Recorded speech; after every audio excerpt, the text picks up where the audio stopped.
Students, मैं संजय कुमार। मैं आपके लिए लेके आया हूँ करंट इलेक्ट्रिसिटी का नेक्स्ट लेक्चर।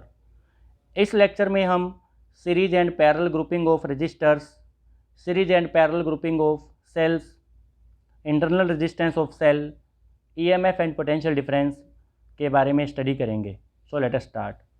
फर्स्ट टॉपिक हमारे पास है series combination of resistors. Suppose कीजिए आपके पास कुछ रजिस्टेंसेस हैं, जैसे ये पहला रेजिस्टेंस R1, एक और रेजिस्टेंस आपके पास R2, एक और रेजिस्टेंस आपके पास R3। अगर आप इस टाइप से इनको कनेक्ट करते हैं कि पहले रेजिस्टेंस के एक टर्मिनल को अगले रेजिस्टेंस के एक टर्मिनल से कनेक्ट कर दीजिए, फिर जो दूसरा रेजिस्टेंस है उसके बचे हुए टर्मिनल को उससे अगले रेजिस्टेंस के साथ कनेक्ट कर दीजिए, एंड सो ऑन। तो अगर ऐसे आप कनेक्शन करते हो तो वो जो ग्रुपिंग कहलाती है उसे हम सीरीज ग्रुपिंग कहते हैं। ये सीरीज ग्रुपिंग है। ऐसा करने से अगर आप ओवरऑल पहले टर्मिनल और लास्ट टर्मिनल को अगर आप किसी बैटरी से कनेक्ट करते हो तो सभी रेजिस्टेंसेस के अंदर इक्वल करंट फ्लो करता है। जैसे ये देखिए, अगर मैंने इसे बैटरी से कनेक्ट किया तो इक्वल करंट सभी रेजिस्टेंसेस के अंदर फ्लो करने वाला आपके पास है। इसे कहते हैं सीरीज ग्रुपिंग। और ऐसी ग्रुपिंग में टोटल रेजिस्टेंस जो होता है वो सभी रेजिस्टेंसेस के एल्जेब्रिक सम के इक्वल होता है। Effective resistance R is equal to R1 plus R2 plus R3 plus R4 plus जितने भी रेजिस्टेंसेज आप सीरीज में जोड़ेंगे वो सभी आपके पास एल्जेब्रिकली ऐड हो जाएंगे। ये है सीरीज ग्रुपिंग ऑफ रेजिस्टेंसेज। इसमें मेन बात यह है कि सभी में सेम करंट फ्लो करता है। अगर आपके पास किसी सर्किट के अंदर आपको पता भी लगाना हो कि सीरीज में कौन से हैं कौन से नहीं, तो भी आप बस ये देख लीजिए कि इक्वल करंट किस में फ्लो कर रहा है, वो आपके पास सीरीज के अंदर हो जाएंगे। जैसे ये आपके पास कुछ रेजिस्टेंसेज हैं, तो ये resistance R1, R2, R3, R4, R5। तो यहाँ से ये तो दिख ही रहा है कि R1, R3 और R4 और R5 में इक्वल करंट फ्लो कर रहा है, तो ये सीरीज़ के अंदर हैं।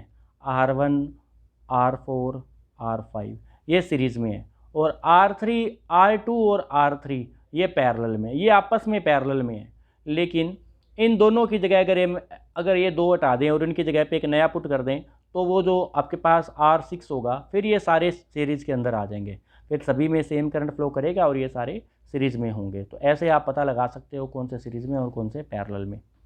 तो देखिए, सीरीज़ ग्रुपिंग में इस टाइप से होता है, आपके पास रेजिस्टेंस सभी का एल्जेब्रिक सम होता है, और जो नया रेजिस्टेंस आता है वो इंडिविजुअल रेजिस्टेंस से बड़ा होता है। वो कैसे? सपोज कीजिए ये 2 ओम का है, ये 3 ओम का है, ये 5 ओम का है, तो आपके पास जो इफेक्टिव रेजिस्टेंस आएगा वो 10 ओम आएगा।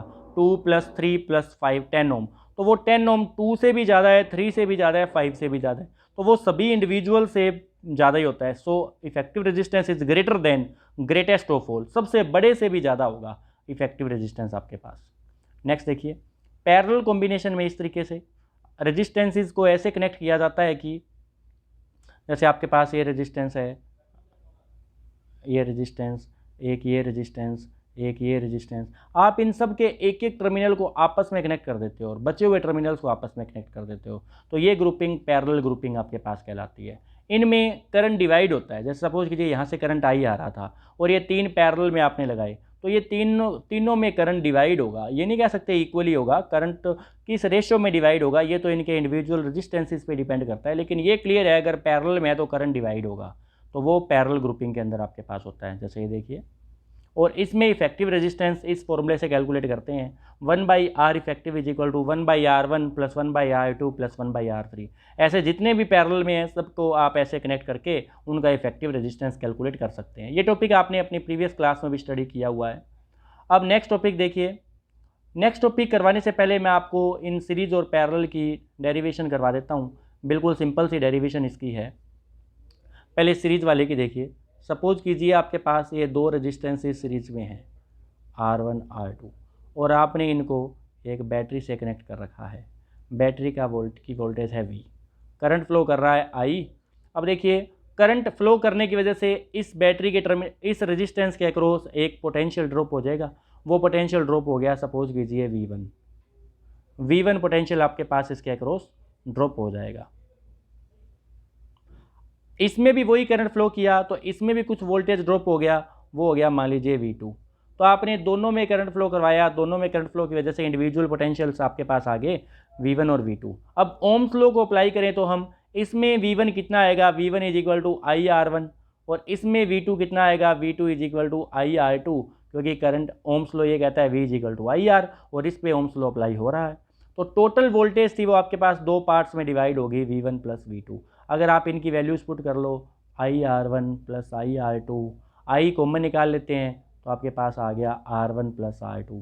इसका मतलब जो इफेक्टिव पोटेंशियल थी वो आपके पास I into R1 plus R2। तो इसका मतलब वैसे V is equal to IR होता है, तो ये आपके पास हो गया IR is equal to IR1 plus R2, I से I कैंसिल कर दें तो R is equal to R1 plus R2, ये इफेक्टिव रेजिस्टेंस आपके पास आ जाएगा। तो ऐसे सीरीज ग्रुपिंग को ऐसे सोल्व किया जा सकता है। अभी देखिए पैरेलल ग्रुपिंग अगर आपके पास होती तो सपोज कीजिए कि आपके पास रेजिस्टेंसेस इस तरीके से कनेक्शन में होते, ये R1 ये R2, और आपने इसे ऐसे पैरेलल में कनेक्ट किया हुआ होता इस तरीके से, ये बैटरी भी, तो इस केस में दोनों को इक्वल पोटेंशियल मिलता। मतलब इस रेजिस्टेंस में करंट फ्लो किया मान लेते हैं I1, और इस रेजिस्टेंस में करंट फ्लो किया I2। इसमें I1 करंट जाने की वजह से इसमें एक पोटेंशियल आ गई, और इसमें I2 करंट जाने की वजह से कुछ पोटेंशियल आया। वो दोनों पोटेंशियल्स इक्वल होंगे। इक्वल क्यों कह सकते हैं, क्योंकि अगर पोटेंशियल इन दोनों के इक्वल नहीं है, सपोज करो इसमें पोटेंशियल V1 और इसमें V2, मैं ये कहना चाहता हूँ कि ये पोटेंशियल इक्वल होंगे। मान लीजिए ये इक्वल नहीं है, तो अगर ये इक्वल ना होते तो उनमें पोटेंशियल अभी भी करंट फ्लो कर रहा होता, और करंट तब तक फ्लो करता जब तक कि इनमें इक्वल पोटेंशियल ना आ जाता। हमने कॉमन पोटेंशियल का एक कंसेप्ट पहले भी पढ़ा था कैपेसिटर्स में, वही कंसेप्ट यहाँ पर भी अप्लाई होता है। क्योंकि देखिए करंट जो होता है वो हमेशा ही पोटेंशियल डिफरेंस की वजह से करता है। तो अगर इन दोनों रेजिस्टेंसेज में पोटेंशियल डिफरेंस ही अगर है तो करंट इनमें फ्लो करता रहेगा, और तब तक फ्लो करेगा जब तक कि इसमें पोटेंशियल डिफरेंस इक्वल नहीं आ जाता, और potential finally potential difference equal इनमें हो जाएगा। तो अपने पास ये कंडीशन आने वाली है, V1 is equal to V2 is equal to V। ठीक है जी। अब देखिए इसमें अगर मैं ओम्स लॉ अप्लाई करूँ तो मैं I को लिख सकता हूँ I1 is equal to V upon R1।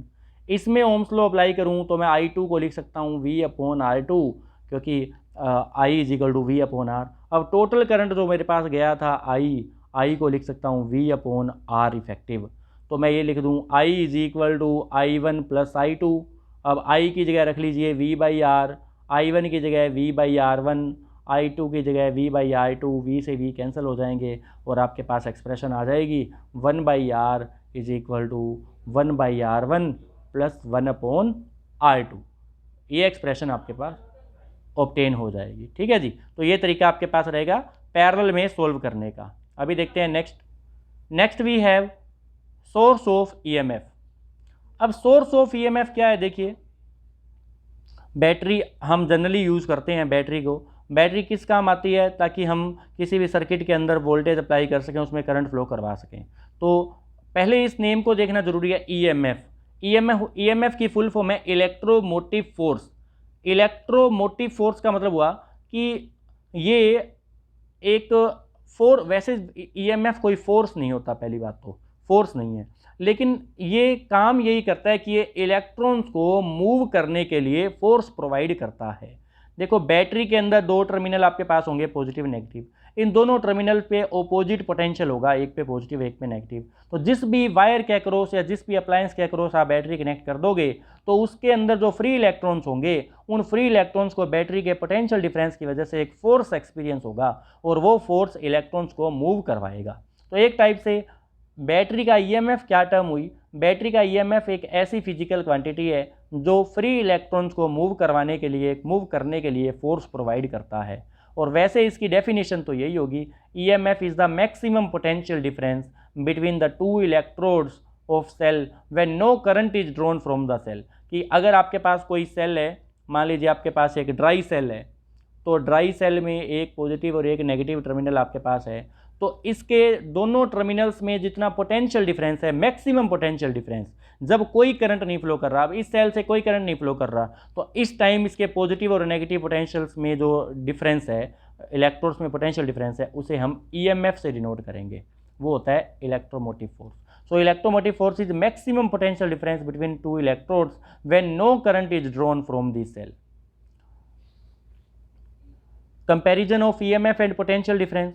देखिए पोटेंशियल डिफरेंस टर्म भी हम बार बार पढ़ते हैं। पोटेंशियल डिफरेंस तो वहाँ भी होता है, जैसे मान लो कोई वायर है और इस वायर के अंदर करंट फ्लो कर गया, जैसे सपोज कीजिए ये वायर का रेजिस्टेंस आर और इसमें आई करंट फ्लो कर गया, तो इस करंट की वजह से इस वायर के दो एंड्स के अक्रॉस एक पोटेंशियल ड्रॉप हो जाएगा और उस पोटेंशियल को हम पोटेंशियल डिफरेंस जनरली कह देते हैं कि दो एंड्स पे पोटेंशियल डिफरेंस है और वो पोटेंशियल डिफरेंस होता है V = IR। तो इस पोटेंशियल डिफरेंस में और किसी सेल के EMF में क्या डिफरेंस होता है हम ये पढ़ने वाले हैं। तो potential difference between EMF and potential difference, तो ये देखिए EMF is the maximum potential difference. EMF भी है तो पोटेंशियल डिफरेंस ही, लेकिन ये मैक्सिमम पोटेंशियल डिफरेंस है जब सेल से करंट नहीं फ्लो कर रहा होता है। लेकिन potential difference is the difference of potential between any two points in close circuit. ये EMF जनरली हम सोर्स के लिए यूज़ करते हैं। जब कोई बैटरी है तो बैटरी का EMF होगा, किसी रेजिस्टेंस का EMF नहीं होता, या किसी बल्ब का EMF नहीं होता, किसी अप्लायंस का, किसी फ़ैन का EMF नहीं होता। EMF तो ऑलवेज कोई ना कोई सोर्स ऑफ वोल्टेज, जैसे कोई बैटरी है, कोई जनरेटर है जिससे इलेक्ट्रिसिटी बन रही है, जिससे हमें इलेक्ट्रिसिटी मिल रही है, उसी का EMF हम यूज़ करते हैं। EMF उसका होता है। So EMF is maximum potential difference between two electrodes of cell when no current is drawn from the cell। और potential difference तो किसी सर्किट में किन्हीं भी दो पॉइंट्स के बीच में जो difference of potential है उसे हम कहते हैं potential difference। So EMF is independent of the resistance of circuit। अब EMF तो क्योंकि बैटरी पे डिपेंड करता है तो ये इस पे डिपेंड नहीं करता कि सर्किट के अंदर क्या क्या रेजिस्टेंसेस लगे हुए हैं, सर्किट में क्या क्या अप्लायंसेस लगे हुए हैं, इस पे डिपेंड नहीं करता। EMF तो केवल उस बैटरी पे डिपेंड करेगा। It is independent of circuit of the external circuit. जबकि पोटेंशियल डिफरेंस इस पे भी डिपेंड करता है कि रेजिस्टेंस कितना है, क्योंकि रेजिस्टेंस डिफरेंट होगा तो करंट डिफरेंट फ्लो करेगा, करंट डिफरेंट होने की वजह से पोटेंशियल डिफरेंस भी डिफरेंट आएगा। तो पोटेंशियल डिफरेंस रेजिस्टेंस पे डिपेंड करता है जबकि EMF नहीं करता। EMF is used for source of EMF। ये केवल सोर्स के लिए यूज़ किया जाता है। जैसे हम बैटरी की बात कर रहे हैं तो बैटरी का होता है, जनरेटर की बात करते हैं तो जनरेटर का EMF होता है। लेकिन पोटेंशियल डिफरेंस तो पूरे सर्किट में किसी भी दो पॉइंट्स पे निकाला जा सकता है। EMF is greater than potential difference between any two points wherever the potential difference is greater than EMF when cell is charged। ये कहता है कि जब कोई सेल चार्ज हो रही होती है तो उस दौरान EMF से ज़्यादा भी हो सकता है पोटेंशियल डिफरेंस, लेकिन अगर कोई सेल डिस्चार्ज हो रही है तो EMF ज़्यादा होता है और पोटेंशियल डिफरेंस कम होता है आपके पास। तो ये डिफरेंसेस इसके अंदर हैं। नेक्स्ट टॉपिक हम देखते हैं, internal resistance of a cell. मान लीजिए हमारे पास कोई सेल है, सेल मान लेते हैं कोई लैग्रेंज सेल आपके पास है। लैग्रेंज सेल में क्या अरेंजमेंट होती है मैं आपको बताता हूँ। इसमें एक कंटेनर होता है, कंटेनर में हम इलेक्ट्रोलाइट लेते हैं। इलेक्ट्रोलाइट जनरली क्या होता है, 10% सोल्यूशन ऑफ NH4Cl होता है। 10% solution of NH4Cl, ammonium chloride का 10% सोल्यूशन इसके अंदर हम लेते हैं। वो कैसे बनाते हैं, जैसे मान लीजिए आपने 90 ग्राम वाटर ले लिया और 10 ग्राम NH4Cl ले लिया और उन्हें मिक्स कर दिया। मिक्स करने के बाद जो 100 ग्राम का सोल्यूशन जो तैयार हुआ है वो 10% सोल्यूशन हो गया NH4Cl का।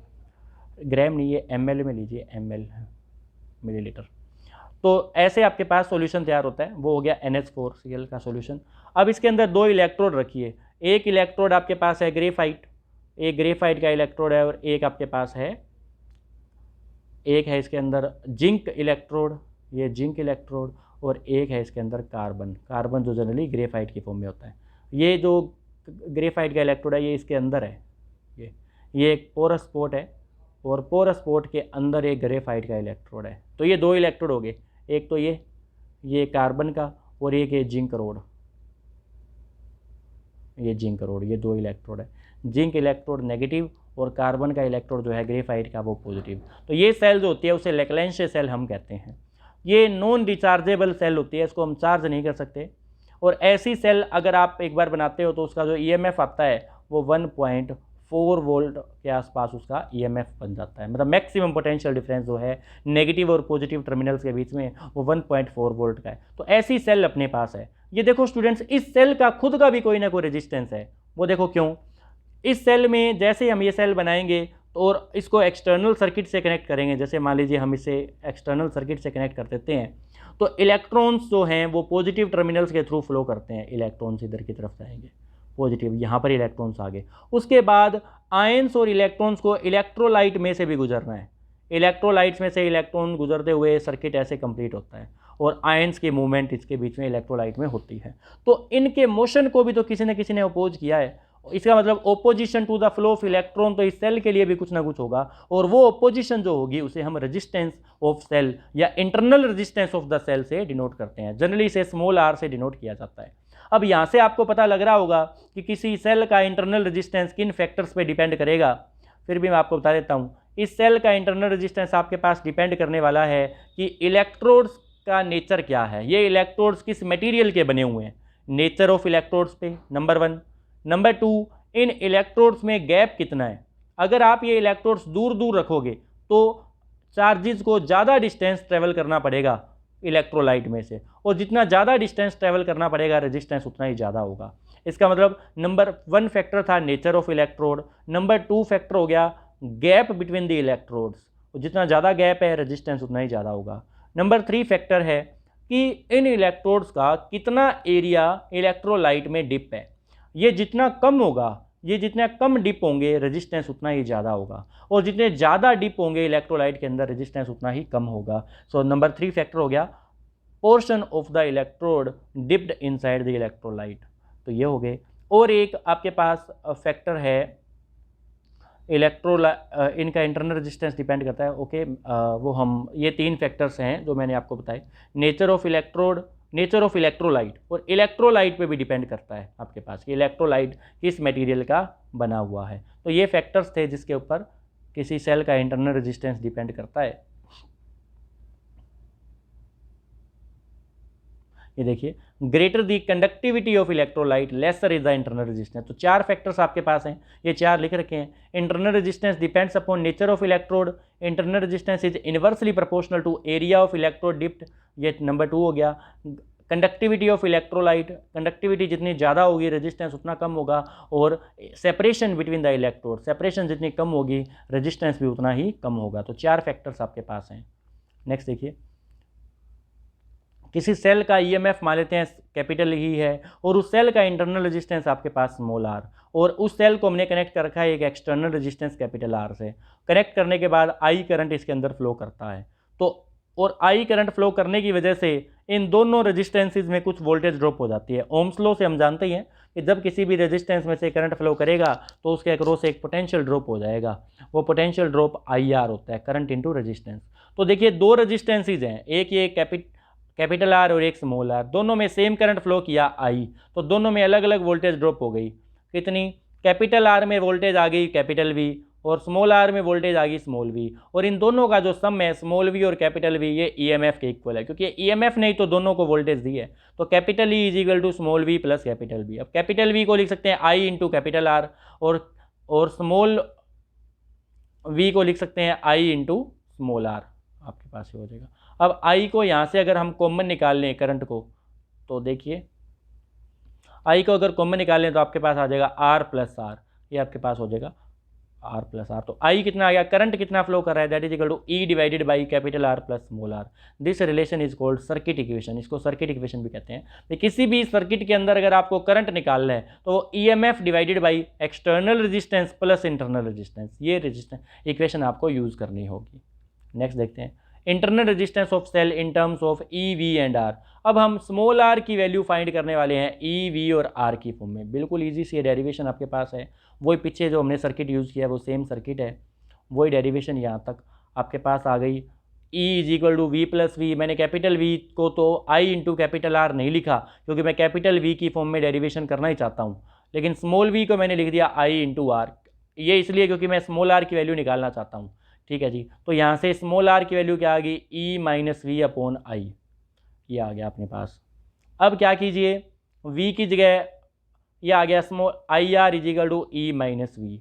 अब इसे आई आर से डिवाइड कर दिया, आई इंटू कैपिटल आर जो अपने पास v होता है, तो लेफ्ट साइड में तो I into capital R, right side में v, क्योंकि ये दोनों इक्वल ही हैं तो लेफ्ट साइड को आई इंटू कैपिटल आर से करके राइट को भी आई इंटू कैपिटल आर कर सकते हो, और फिर आई इंटू कैपिटल आर को आप v लिख सकते हो। अब इसे i से i कैंसिल हो जाएगा, v को अगर दोनों के डिनोमिनेटर में ले जाएं तो आपके पास आ जाएगा e by V minus 1 into R. तो ये थी रिलेशन। ये देखिए मैं आपको ये करके भी दिखा देता हूँ कैसे डेरिवेशन होगी, कोई भी सेल है उसके लिए V E is equal to V plus I R. अब यहाँ से आप क्या कीजिए, आई आर की वैल्यू निकाल लीजिए, ई माइनस वी। अब क्या कीजिए, इसको आई इंटू कैपिटल आर से डिवाइड या वी से डिवाइड कर दीजिए, ये लो वी से, दोनों तरफ आपने वी से डिवाइड कर दिया। इस वी को आई इंटू कैपिटल आर लिख लीजिए, इस वी को लिख लेंगे आई इंटू कैपिटल आर, तो आई से आई कट जाएगा, ये आर इधर इस तरफ ले जाएं तो आपके पास small r is equal to आ जाएगा आर इंटू, अब इसको अलग अलग के अपोन में ले जाएं, ई बाई वी माइनस वन, तो ये रिलेशन ड्राइव हो जाएगी आपके पास। वेरी सिंपल है, ये डेरिवेशन हमने कर ली। Internal resistance, EMF, potential difference and capital R, very very important ये रिलेशन है, एग्जाम्स में बहुत बार पूछी जाती है। नेक्स्ट देखिए, determination of internal resistance of a cell by voltmeter method. देखिए एक आपके सिलेबस में है किसी सेल का इंटरनल रेजिस्टेंस निकालना यूजिंग पोटेंशियोमीटर, ये हम इसी यूनिट में पढ़ने वाले हैं।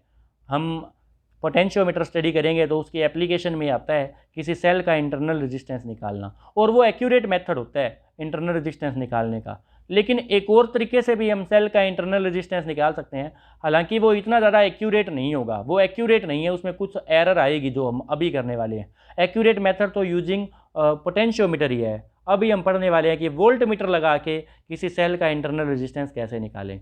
ये देखिए, ये वो सेल है, उस सेल के पैरेलल में वोल्ट मीटर कनेक्ट कर दीजिए और एक रेजिस्टेंस बॉक्स लगा लीजिए। डियर स्टूडेंट्स, रेजिस्टेंस बॉक्स एक ऐसा डिवाइस होता है जिसके अंदर बहुत सारे प्लग्स होते हैं, उसमें आप किसी भी रेजिस्टेंस का प्लग आप निकालोगे तो वो रेजिस्टेंस ही उस रेजिस्टेंस बॉक्स का रेजिस्टेंस बन जाएगा। जैसे सपोज कीजिए उसमें बहुत सारे प्लग हैं, 1 ओम, 2 ओम, 3 ओम, 5 ओम, 100 ओम, तो अगर आपने 100 ओम का प्लग निकाल लिया तो वो 100 ओम का रेजिस्टेंस उस टाइम वो काउंट हो रहा होगा, उसका 100 ओम का रेजिस्टेंस होगा उस टाइम। तो ये वेरिएबल रेजिस्टेंस है एक टाइप से, आप लेबोरेटरी में देख पाओगे जैसे ही आपको टाइम मिलेगा। तो ये की से हमने एक बैटरी को कनेक्ट कर दिया और एक रेजिस्टेंस बॉक्स लगा दिया। देखिए सबसे पहले हम क्या करेंगे, की को ओपन रखेंगे और ओपन रख के हम वोल्ट मीटर की रीडिंग नोट करेंगे। तो इस केस में क्या है कि बैटरी मेन सर्किट में तो करंट दे ही नहीं रही, ये देखो इधर तो करंट फ्लो कर ही नहीं रहा है क्योंकि इधर तो सर्किट ओपन ही है, इसमें कोई करंट नहीं जा रहा। तो इस टाइम जो वोल्ट मीटर जो रीडिंग दे रहा होगा वो हो जाएगा ईएमएफ, मतलब इस टाइम जो रीडिंग है वो आपके पास है ईएमएफ। सपोज करो इस टाइम ये वोल्ट मीटर दिखा रहा है 1.5 वोल्ट, तो ये 1.5 वोल्ट आपके पास ईएमएफ है, हो गया। ठीक है, अब आप क्या कीजिए, अब ये की क्लोज कर दीजिए और यहाँ से कोई रेजिस्टेंस निकाल लीजिए। सपोज कीजिए आपने आर ओम निकाल लिया, 5 ओम, 10 ओम या जो भी आपका मन करे वो रेजिस्टेंस आपने निकाल लिया और इस की को क्लोज कर दिया। ये देखिए, ये इस की को आपने क्लोज कर दिया और यहाँ से आर ओम यूज कर लिया, और अब आप फिर अब इसमें मेन सर्किट में करंट फ्लो करने लग जाएगा क्योंकि अब इधर से भी सर्किट पूरा है। अब आप देखोगे कि वोल्ट मीटर की रीडिंग जो है ना वो पहले वाली से कुछ कम है। अब वोल्ट मीटर कुछ रीडिंग दिखा रहा होगा, जैसे सपोज कीजिए 1.2 वोल्ट, तो अब जो रीडिंग आ रही है ना ये पोटेंशियल डिफरेंस है, ना कि ईएमएफ। क्योंकि आपको याद होगा ईएमएफ क्या होता है, ईएमएफ वो पोटेंशियल डिफरेंस होता है जब सर्किट में से करंट नहीं फ्लो कर रहा, जैसा कि इस कंडीशन में। इस कंडीशन में जो पोटेंशियल डिफरेंस है वो है ईएमएफ, और इस कंडीशन में ईएमएफ नहीं है, ये सिंपल पोटेंशियल डिफरेंस आपके पास है। तो आपके पास ई आ गया, वी आ गया, ये दोनों आने के बाद आप इंटरनल रेजिस्टेंस कैलकुलेट कर सकते हो। ऊपर ये रिलेशन लिखी पड़ी है, E by V minus 1 into R. E यहाँ से आ गया था 1.5, वी यहाँ से आ गया 1.2, आर आपने सपोज कीजिए 5 ओम का यूज़ किया था, तो आपके पास इंटरनल रेजिस्टेंस इस एक्सप्रेशन से आप कैलकुलेट कर पाओगे। तो ये था वोल्ट मीटर की हेल्प से इंटरनल रेजिस्टेंस फाइंड करना। नेक्स्ट टॉपिक अपने पास है cells in series and cell in parallel. जब हम किसी सेल के बारे में, सेल का internal resistance, potential difference, EMF, ये सब कुछ हमने जान लिया है, तो अब हम देखेंगे कि सेल्स की कॉम्बिनेशन कैसे की जाए। डियर स्टूडेंट्स, हमें डेली लाइफ में बहुत सी जगह पे सेल्स को कंबाइन करना पड़ता है। जैसे आपने देखा होगा किसी टॉर्च में जनरली आपके पास 3 सेल या 2 सेल या 3 सेल डली हुई होती है। ऐसा क्यों होता है? क्योंकि टॉर्च में जो बल्ब लगा होता है उस बल्ब में जो रिक्वायर्ड करंट जो होता है वो ज़्यादा होता है, जो कि एक सेल उतना करंट नहीं दे पाता। इसलिए हम क्या करते हैं, हमें 3 सेल को सीरीज में जोड़ना पड़ता है ताकि ज़्यादा करंट फ्लो करे, ज़्यादा करंट की वजह से ज़्यादा आपके पास ग्लो करे बल्ब, तो करंट ज़्यादा फ्लो करे और आपके पास वोल्टेज ज़्यादा हो, इसलिए ग्लो ज़्यादा कराने के लिए आपको सेल 2-3 सेल्स को लगाना पड़ता है। बहुत सी जगह पे ऐसा होता है जब आपको ज़्यादा सेल्स को कनेक्ट करना पड़ता है। बच्चों के जो टॉयज़ होते हैं उनमें भी आपने देखा होगा कई सेल्स डलते हैं। पेंडुलम वाली जो वॉच होती है उसमें भी आपने देखा होगा 2-3 सेल्स डलते हैं। तो ऐसे बहुत सारे अप्लाइंसेज है जिसके अंदर 2-3 सेल्स को आपको लगाना पड़ता है। कभी कभी हमें पैरेलल में भी लगाना पड़ता है। जब हमें ज़्यादा करंट चाहिए होता है तब हम पैरेलल में कनेक्ट करते हैं, जब हमें ज़्यादा रजिस्टेंस जब हमें ज़्यादा वोल्टेज चाहिए होती है तब हम सीरीज में कनेक्ट करते हैं। इसका एक एग्जाम्पल है, जब हमें करंट ज़्यादा चाहिए होता है तो हम पैरेलल में कनेक्ट करते हैं। इसका एग्जाम्पल आपको देता हूँ। कभी कभी जैसे मान लो आप कोई कार चला रहे हो और कार की बैटरी डाउन हो गई। बैटरी डाउन होने का मतलब क्या है कि बैटरी डिस्चार्ज हो गई है और वो सेल्फ जो आप उसका सेल्फ स्टार्ट कर रहे हो तो मान लो कार स्टार्ट नहीं हो रही। उस केस में आप कार को स्टार्ट करने के लिए क्या करें, एक और चार्ज बैटरी लेकर आएँ और उस चार्ज बैटरी को आपके कार के अंदर जो बैटरी है उसके टर्मिनल्स के साथ पैरेलल में कनेक्ट कर दें। आप जैसे ही पैरेलल में कनेक्ट करेंगे तो आपकी जो बैटरी आप स्टैंड बाई बैटरी आप लेकर आए हो बाहर से, उस बैटरी से करंट जाएगा और वो करंट उस पहले वाली बैटरी के करंट के साथ ऐड हो जाएगा और ज़्यादा करंट फ्लो करने की वजह से सेल्फ स्टार्ट हो जाएगी कार और आप कार को स्टार्ट कर पाते हो। तो उस केस में हम पैरेलल में कनेक्ट करते हैं जब आपको करंट ज़्यादा चाहिए होता है, और जब आपको वोल्टेज ज़्यादा चाहिए होती है तब आप सेल्स को सीरीज में कनेक्ट करते हैं। इसका एग्जाम्पल जैसे टॉयज़ में आपके पास 1.5 वोल्ट के 3 सेल्स हैं, अगर आपने तीनों को सीरीज में कनेक्ट कर दिया तो आपके पास टोटल ईएमएफ आपके मिल जाएगी 4.5 वोल्ट। तीनों की 1.5 वोल्ट ऐड हो जाती है और 4.5 वोल्ट टोटल वोल्टेज मिल जाती है। तो अगर आपको वोल्टेज ज़्यादा चाहिए तो सेल्स को सीरीज में कनेक्ट करो, अगर आपको करंट ज़्यादा चाहिए तो सेल्स को पैरेलल में कनेक्ट करो। लेकिन अभी हम देखते हैं इन कॉम्बिनेशन को डिटेल से। पहले है series combination. Cells are connected in series when they are joined end to end so that the same electricity must flow through each cell. जब आप सीरीज में जोड़ दोगे तो सब में सेम करंट ही फ्लो करेगा। देखो सेम करंट फ्लो करने वाला है, सेम इलेक्ट्रिसिटी या सेम करंट एक ही बात है, तीनों सेल्स में सेम करंट फ्लो करेगा। इस केस में आपके पास जो टोटल करंट होता है वो उसकी एक्सप्रेशन अभी आप देखोगे।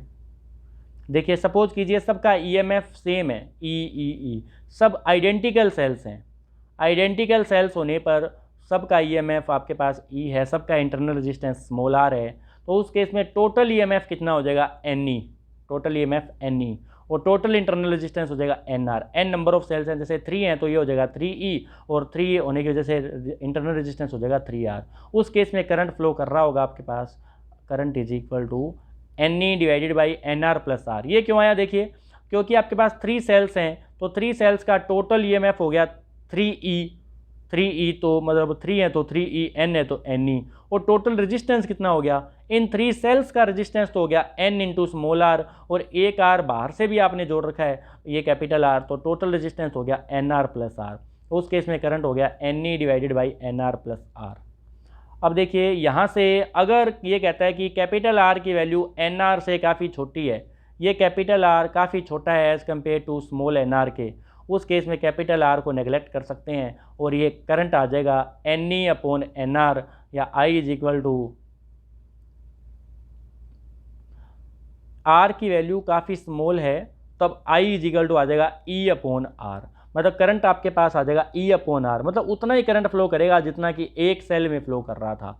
अब अगला केस देखिए, अगर NR की वैल्यू कैपिटल R से काफ़ी कम है, सपोज कीजिए ये फैक्टर काफ़ी कम है एक्सटर्नल रेजिस्टेंस के कंपैरिजन में, उस केस में आप NR को नेगलेक्ट कर सकते हो, तो करंट आपके पास आ जाएगा NE अपॉन कैपिटल R।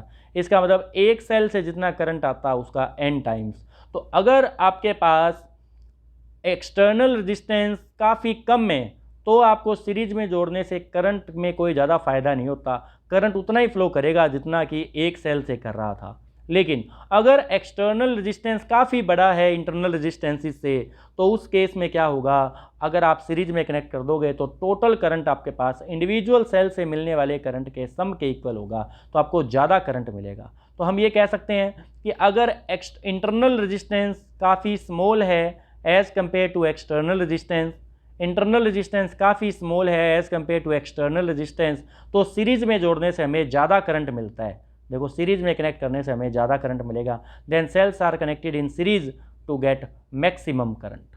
अगर इंटरनल रेजिस्टेंस काफ़ी कम है एक्सटर्नल रेजिस्टेंस से, तो सीरीज में जोड़ने से आपको ज़्यादा करंट मिलने वाला है। अब देखते हैं पैरेलल ग्रुपिंग में, पैरेलल इस तरीके से जोड़ी जाती है, उस सब में पोटेंशियल डिफरेंस इक्वल आएगा। उस केस में टोटल आपके पास रेजिस्टेंस कितना हो जाएगा, ये देखिए टोटल रेजिस्टेंस बन जाएगा इन सेल्स का टोटल रेजिस्टेंस R/N।